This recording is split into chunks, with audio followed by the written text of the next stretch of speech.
no evidence that putting this mask on helps, and then they flipped and said, oh no, the 4-year-olds need to have this on 8 hours a day. It was ridiculous. And so we really led the way in Florida to say, actually people are going to be able to make these decisions for themselves. So we were the first state to require all schools to be open way back in the summer of 2020. We fought the mandates. We did all this other stuff. And the state benefited clearly from that. And that was really some of the thing that launched us to be the free state of Florida. But it bothered me because, it's one thing if there's some uncertainty and you got to kind of make a judgment. But what they were doing, and these were people that were supposedly reputable, they had the credentials, they were part of the right societies, but they were doing and not only just doing things and advocating, but wanting to coerce things that were just simply not true based on the data. And so I'm looking at the data, and it's not correct what they're saying. And so that really, I think, caused me to be like, well, wait a minute, what is going on here? So there was an agenda and a narrative that was really at play in a lot of this stuff. And I also think back about how they wanted to coerce mRNA vaccine shots. Now, we stopped that in Florida. They wanted to fire firefighters. They wanted to fire people from businesses, and we gave protection against that because, honestly, you had some people that had already recovered from COVID with natural immunity, and then they're saying you got to do something that you didn't want to do. So it didn't make any sense. It was more about pushing an agenda. And then come to find out, the effectiveness of this stuff, you have people that are getting like all these boosters and they get COVID still. In some respects, I think Joe would say you may be more likely depending on your situation. So, and the thing is like this should have never, ever had any coercion involved. It should have been something that people could make judgments based on informed consent. They're doing on this childhood vaccine schedule, and Joe may want to talk about it, but I just think it's interesting. When I was a kid, we took some. There were a limited number. Then it's just grown dramatically to like all these jabs, right? And it's like they want you to take the COVID jab as an infant. Do you really need to do hepatitis, sexually transmitted disease? They want to do infant. And so HHS CDC have kind of reevaluated that and gotten those recommendations that I think are a little bit more manageable. But you got to ask yourself, when somebody is recommending or whether they're coercing, what is on the back end of that? What's the relationship between somebody in medical and like big drug companies, for example? What's the financial arrangements? And I'm telling you, there's a seedy underbelly to all of this stuff. So our view on all of it is informed consent. Coercion does not work in the medical context, and so you should have the ability to make these judgments, but you should never be put in a position where if you choose to make a judgment contrary to whatever the narrative is, that somehow your rights are going to be circumscribed, your opportunities in life are going to be circumscribed in some of these things. That is not the way that you do. So one of the things that we want to do with the legislature is, there'll be places, I think it was like in Indiana, like a year ago or something, you had this girl, I think she was like a teenager, and she needed a surgery, and she got rejected because she hadn't taken the flu and COVID shots. And I'm just thinking to myself, how could you do the discrimination like that? There's some physicians that won't see patients if they don't do some of these things. So the thing is that's not informed consent, because like you either do it or you suffer consequences.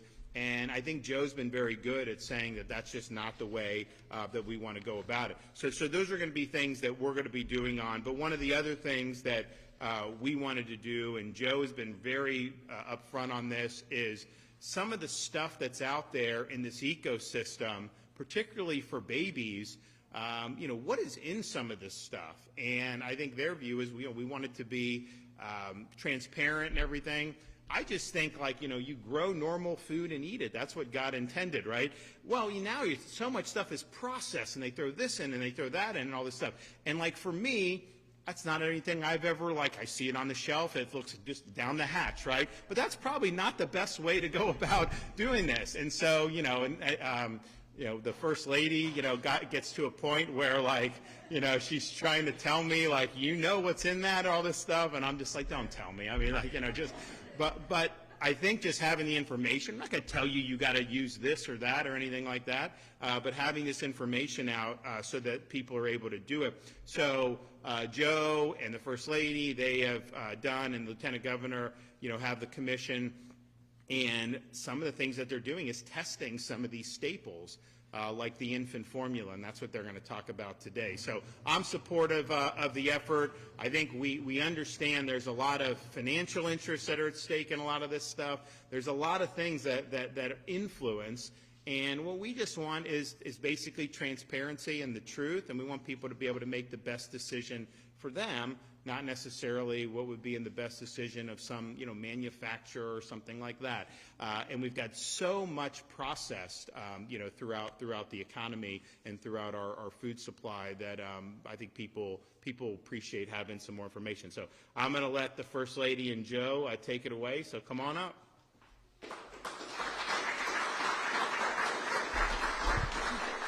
As it pertains to his health, I'm really empowering him with the facts so he can make informed decisions. So that's what I do. That's why I show you the ingredients. Really good. Listen, when you were speaking, I was looking at some of the products. We might be walking away with a few things. But, good to be here. I really do appreciate, Ron giving me the opportunity to be able to come and lead this up with the Lieutenant Governor and our great Surgeon General to be able to help bring some transparency to all of this, and that is really one of the things that we're spearheading as it pertains to this commission, because as many of you know, this is very, very deeply personal to me, because I am the mother of 3 very rambunctious small children. Many of you know I'm a cancer survivor. The health and well-being of Floridians, my family, myself, is of top priority, and I've said this and I'll say it a million times. I don't want anybody to have to go through what I went through. It was not fun. Going through all of those procedures and surgeries and treatments and takes a toll, and trying to do that with a family.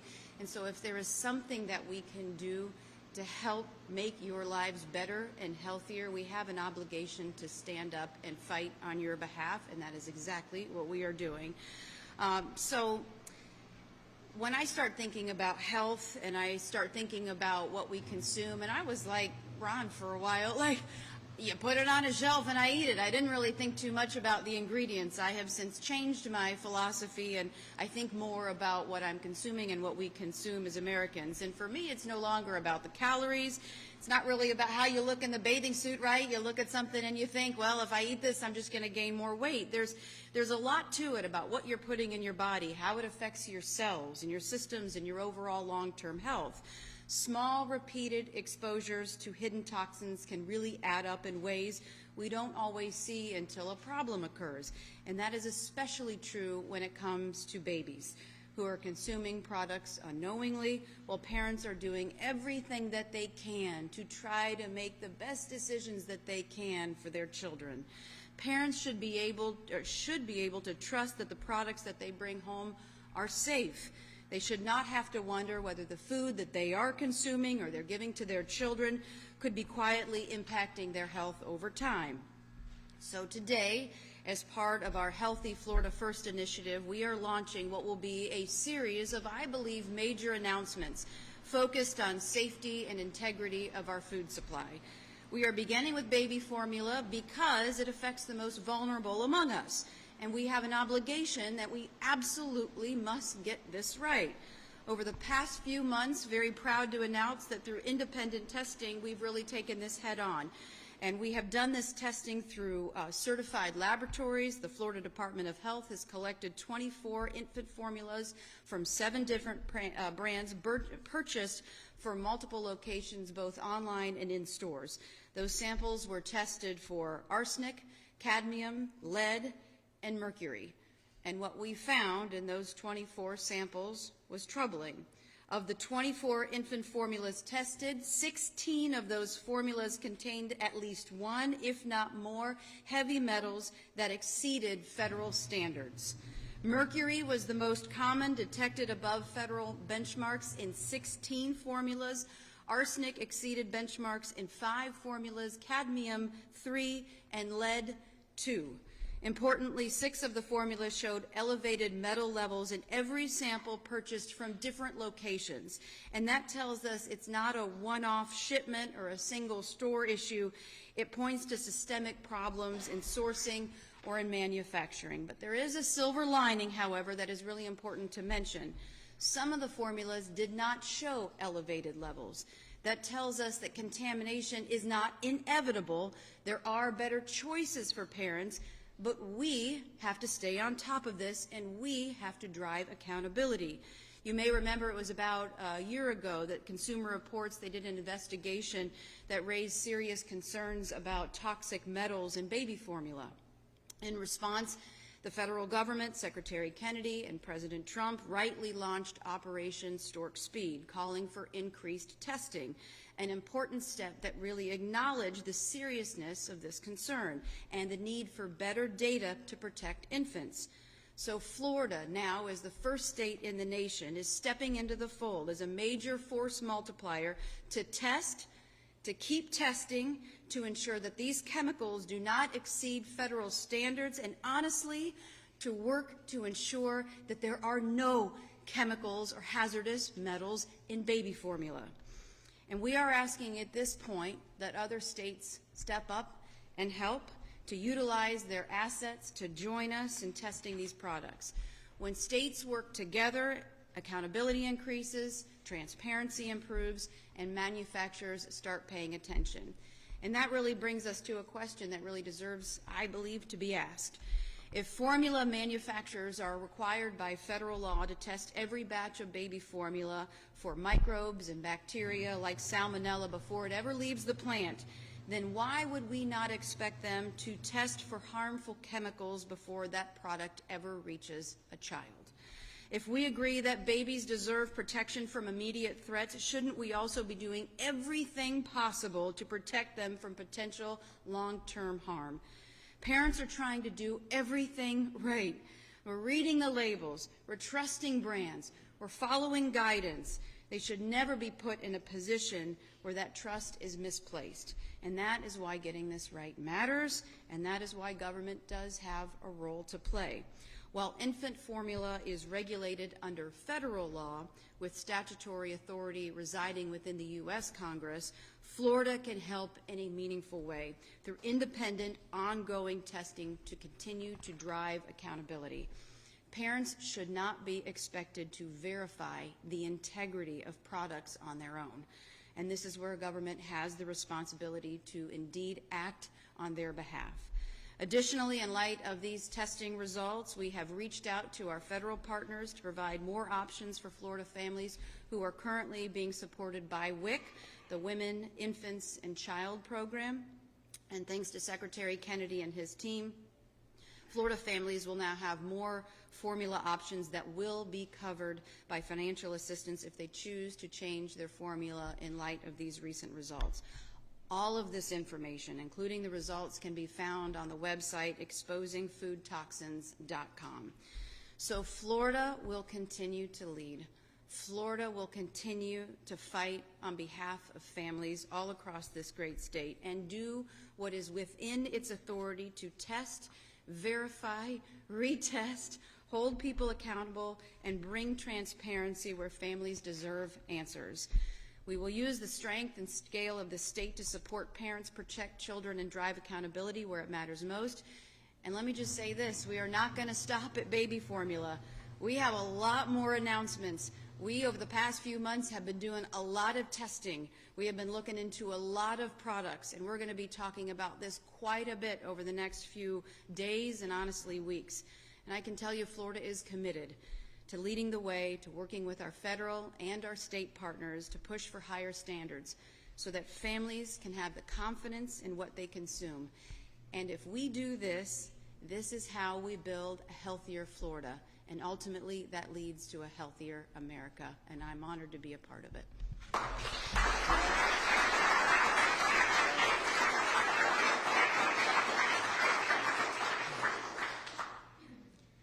Wonderful comments there. Thank you. Thank you, First Lady. Thank you, Governor. As always, I wouldn't be standing here if it wasn't for the Governor. Just to share a little bit about myself briefly before we we won't dive deeply into any science, but we'll talk a little bit about some science. So I'm a physician. I went to medical school at the same university that this gentleman went to law school. We were actually, believe it or not, we were in Boston, blocks from each other, because I lived close to Harvard Law School when he was up there too, while I was in medical school, and I took care of patients and did clinical research before fortunately being appointed Surgeon General by the governor. So, I was really enthused to start this position 4 years ago. I can't believe I've been doing this for 4 years. In the heat of the COVID-19 pandemic. And I know many of us have tried to forget, but we all at some level remember how much madness and craziness and how high the temperature was at that time. And I was just incredibly enthusiastic to be so fortunate to be appointed to a position where I was able to, work with Governor DeSantis and others in Florida government to really help change the tide, turn the tide away from just a terribly destructive direction that things were headed toward in a very strong manner. And I loved it because I love empowering people. I love empowering people. I love helping people achieve whatever it is that they're trying to achieve, especially when it comes to good health. I love that. Obviously, I am an addict to exercise. So every single day, I can't remember the last day I missed a day of exercise. And I can't drag folks with me who don't want to exercise, but I do want to. I get energized by providing people with information that allows them to make better decisions. So whether that is more physical activity, or changing their health choices, or changing, say, some of the supplements they take in, or some of the practices that they engage in. So I love that. It gives me massive amounts of energy. Really love it. And when the First Lady just started this conversation with us about what we can do at the government level to make a very powerful difference for the people of Florida, I probably levitated from my seat, sitting there in the meeting, by a few millimeters there. So this is, it's hard for me to convey how enthusiastic I am about this work, and let everyone know who manufactures that you're not off the hook. We really do have many more tests that we're going to be talking about, important tests, because they relate to things that we consume or our kids consume. So very important stuff. In this particular area, testing baby formula obviously is very important. Many babies consume baby formula. Not every baby, not every family is able to breastfeed solely, and a lot of families supplement. A lot of families may only use baby formula. And I've got 3 boys, so dial back time, I had the experience of when we were looking to supplement, to figure out, okay, what are we going to put in our kids, and unfortunately, mostly by chance, frankly, we made some good choices, because I happened to have a friend at the time who was actually using a brand from Europe called Holly, and it turns out it was one of the ones we tested, and it ended up testing really well. But unfortunately, a lot of the brands didn't test so well. So as the First Lady mentioned, we tested for pesticides, and we also tested for heavy metals, and particularly arsenic, mercury, lead, and cadmium. And these are all heavy metals that are problematic. Mercury is probably one of the most toxic things that you can put into a person's body, maybe followed right at the same level or just second by lead. So really terrible stuff. So we're talking about neurodevelopmental injury. We're talking about injury to your kidneys, to your lungs, to your livers, to pretty much every organ in your body. And we're also talking about dysfunction in your immune system in terms of your risk of developing cancer. So very important chemicals that we want to limit our exposure to. And the government has recognized this. The U.S. EPA, the Environmental Protection Agency, has recognized this. So they've developed these limits, these daily limits for how much people consume in their water, because it's hard to get to zero, but the closer you are to zero, the better. And so we use that same standard for baby formula because, of course, babies drink it. And the thing to keep in mind is that the chances are that these are actually, what we've found is actually an understatement of the risk, because as pretty much everyone who's had a baby knows, babies are actually way more sensitive. So something that you or I could sort of be exposed to and process, their weight, the ratio of their weight to how much they consume is very different from an adult. So they're actually much more sensitive. So these findings are actually really understatements of the risks they face. And many of these formulas, most of them, in the samples that we collected, and we did that around the state to make sure that we were getting different lot numbers, samples from different areas, had levels of these heavy metals that were beyond the EPA's safe water drinking standards. And we're giving this to babies. I wish I could say this was an isolated finding, but this pattern of food that we consume, that our kids consume, that our babies consume, that is not in alignment with our best health, with the ability of each of us to attain our best health, is actually very common. And again, we're going to be sharing more findings. And how did we get to this point? Well, we got to this point because of, as the governor was saying, I mean, it's a seedy underbelly, right? There are rooms where decisions are made, and historically, and those decisions were not to the benefit of you or I. They were to the benefit of manufacturers. They were for the benefit of maximizing profits of a private few. And while I absolutely support people seeking entrepreneurship and the commerce and the economic gains and the prosperity that brings, that's not the same thing as backroom deals that again are for the benefit of a few individuals and not for the benefit of the consumers. And so shedding light on these findings is something that every state is capable of doing.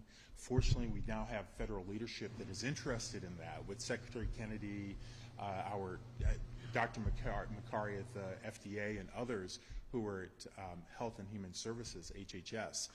But it's also an odd thing that here we are in Florida. Every state is capable of doing this, and right now we're the only people doing this. So we need more people, more states doing this, because the citizens depend on government for certain specific things that individuals can't easily supply, and this is one of those things. So again, we're going to have more information. We have a website, I think, we're going to be announcing, that will provide a summary of the different baby formulas that were tested, so that families and moms can review this stuff, and dads can review this stuff and make decisions, and maybe make some better decisions with this new information. And again, I want to thank our federal partners who are working with us and are going to provide us with some more flexibility, so that Florida families that depend on the WIC program, the Women, Infants, and Children program, for obtaining formula will be able to shift and make different decisions based on the balance of their interests and the information that we're providing. All right, so more to come. Thank you.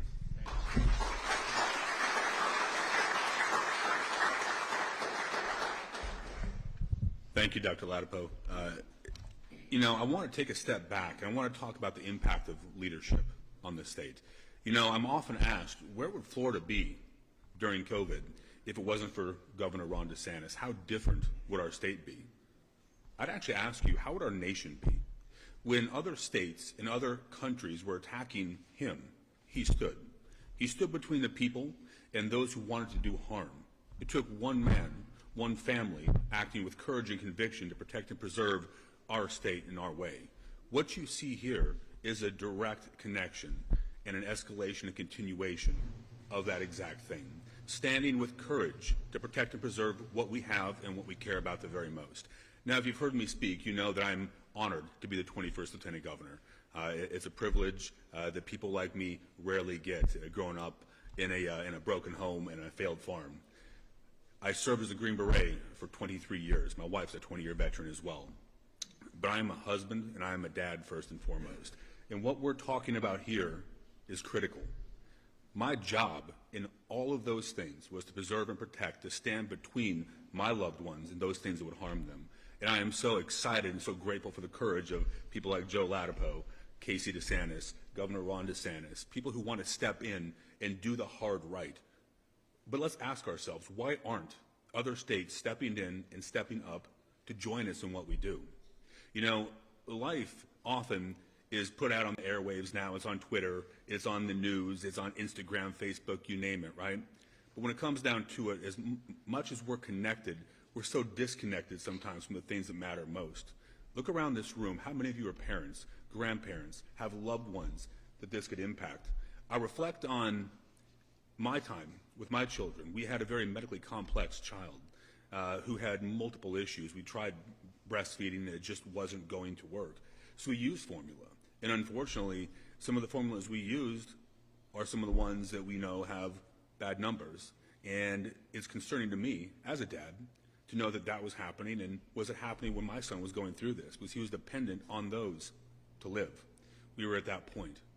So I want to bring this full circle, and I want to talk about conviction, courage, and leadership. And I'm so grateful, Governor, for your courage and conviction and your leadership on these issues. Casey, you know, we've talked about this many times. I am so inspired by how you come across and how you fight for our families. Your passion and dedication is amazing. I'm looking forward to being a part of this as we continue forward. And I want you to know that when Florida leads, America wins. And I also challenge every other state to step in and step up like you see the great free state of Florida doing. Thank you, and God bless each of you.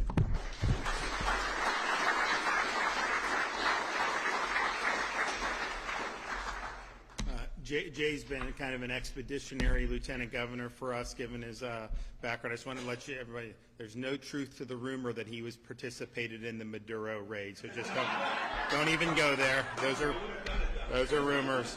I thank the Surgeon General. You know, he mentioned, you know, being at Harvard Medical School, and I was at the law school. I can tell you this.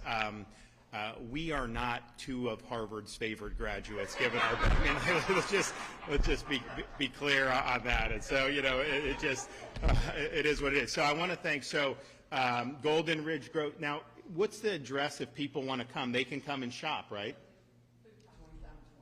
No. I want people. Yeah. What is it? 2129 Alturas Road, Golden Ridge Grove. So they've got juices. They've got fresh produce. I was housing some grapefruit before we came in here. It was really juicy. I had to wash my hands because the juice was amazing.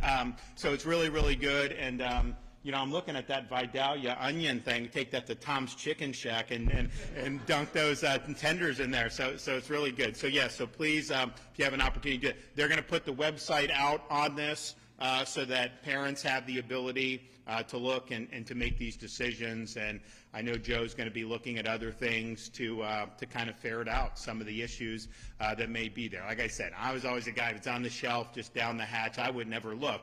But, you know, it's probably the right thing, what they're doing, First Lady and Joe, to get this in a more transparent posture. So I commend them for doing it, and we'll have more in the days and weeks to come. Okay, we got any questions?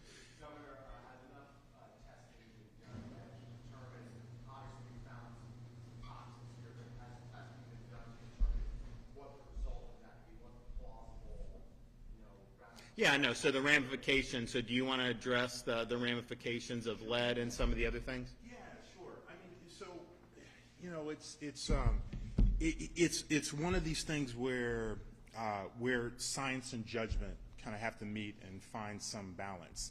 So scientifically, right, there's always uncertainty about. We can know that something increases risk, but the quantifying that risk, you know, and quantifying the time interval, there's always uncertainty in that. So there are models in the field of toxicology that do that type of quantification, and we actually have done that internally, and we have that.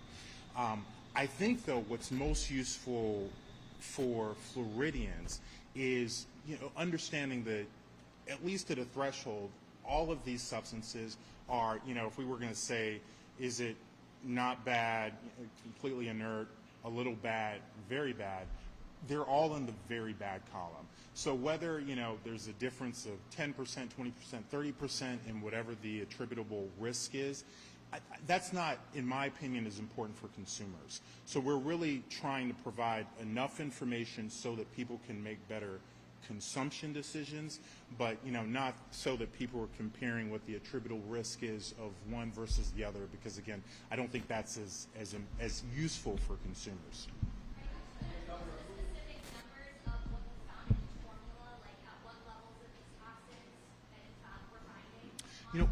Right. So currently the website, and I wish I had a copy of it to show you, but it really is more designed for like consumers that don't have. Okay, thank you. Thanks very much. So here's a pictographic. So as you can see, there are different pictures of formula, kind of different colors, and the red circles indicate when a formula had a level of an exposure that exceeded the EPA's daily limit, and this is what the website currently looks like. And are these state-funded tests, and under sort of whose direction are these tests done in, and how does the testing itself look? Yeah, this is state funded. I didn't pay for the test myself, so yeah, this is state funded. So, I have a medical degree, but we have a lot of lawyers in the Department of Health, and it is, totally and very obviously within our purview as a public health agency to do this type of work. How long did the test last for? Pardon, sir? How long did the test last for? In other words, how long would it take for you? I'm so sorry. I'm not following your question. Oh, I think testing like this, probably usually takes days to a few weeks for example. All right. And I know being in Central Florida, we're probably more Gator country, but I did want to congratulate the Miami Hurricanes on making it to the college football playoff final. The state of Florida, I mean, how many of us who grew up here, we were spoiled because every year we had 2 or 3 teams that were in the top 5, 6, 7 teams in the country. Florida State, Florida, Miami. We had a great run, and yet since the playoffs been in, until this year, no team from the state of Florida had ever won even a single playoff game. And this has been, so you basically had a run of, kind of futility. And I fought very hard publicly that Miami should be in the playoff. Because remember, they were one of the bubble teams. You had Alabama, Notre Dame, Miami. Now, I was for Miami, but also Notre Dame, and I don't think Alabama ended up playing well, but it's fine. Miami should have been in, right? And so Miami now has an opportunity to actually play for the national championship in your home stadium and Hard Rock. And I remember, and many of you remember, we were able to have the Bucs play a home Super Bowl. Remember 2021, Tom Brady? And they were able to win at home, and I do think that's going to be an added advantage for them, as that happens. I've said this publicly a lot. We're in Tallahassee, since I got in office, and my kids have kind of grown up going to the Seminole stuff, and so they are like really big time Seminole, which is fine. Like that's not me guiding them, but like my son, who's in 2nd grade.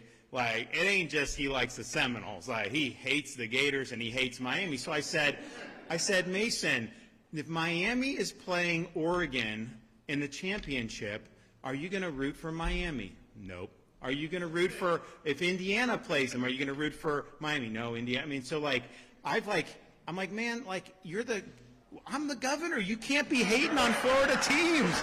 Like, come on, let's get this going. So, and anyways, I think it's going to be a lot of fun for there. And then we also have, I'm very open. I'm a Bucs fan, but I was glad to see the Jaguars make the playoffs. If we were here, 2.5 months ago, I would have thought that the Bucs were on the way, good. They look so good. So it was a really bad end of the season, and they didn't make it. And honestly, I mean, I don't know that they would have been able to do very well under current trajectory. But the Jaguars have a great trajectory.